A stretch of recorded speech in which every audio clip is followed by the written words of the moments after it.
All right. Well, Mike, you have a local history nugget for us about the Treaty of Lancaster, which I I do. understand was signed on signed on July 4th, 1744, at the old courthouse in Penn Square.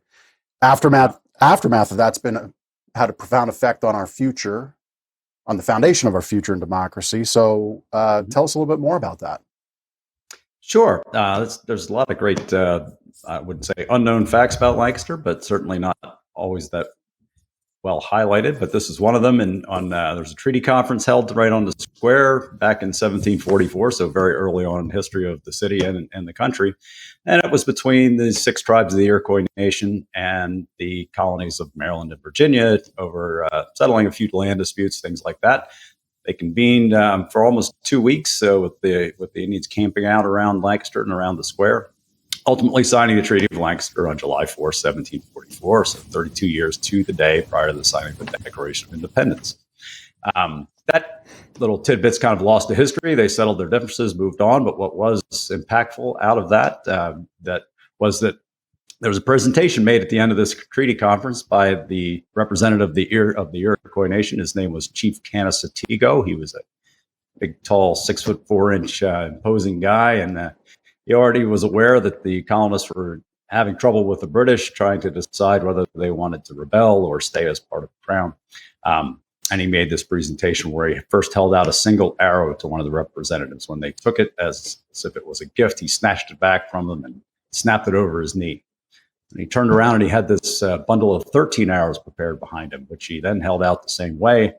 They took it, he grabbed it back, went to break that over his knee, and he couldn't do it, of course. So his message to them was that if you band together as 13, you're much stronger than any one of you are on your own. It's what the Iroquois have been doing for 800 years, living under a confederated democracy of, a sort of a federalist type of system with independent states under one general rule.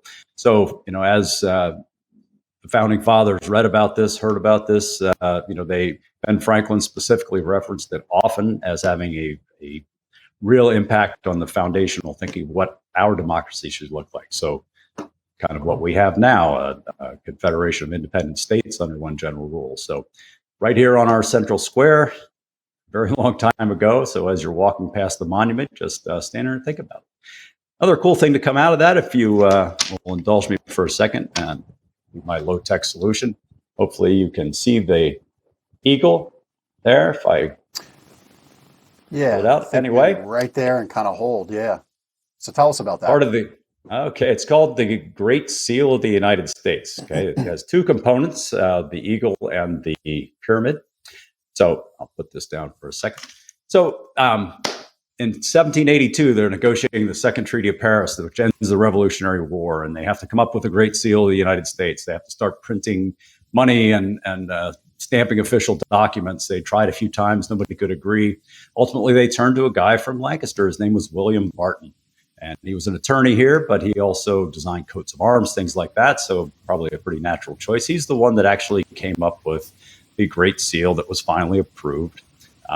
And is on the back of every dollar bill. So if you look at it closely, and I'll hold it up again, grasping in the left talon of the eagle, and if it's not too blurry, you can see that the eagle is grasping a bundle of 13 arrows.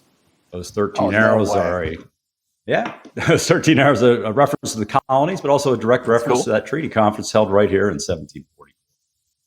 So there you go. Mike, I'm in awe, and then I sit here and realize I'm pretty dumb because that's right here, just uninformed, right here in town. Yeah, I mean, well, look, I'm glad you're here to inform me. And remember, this show is also available as a podcast. Find the links at LancasterConnects.com. Please like and share this video, leave a comment, and tell a friend about this show.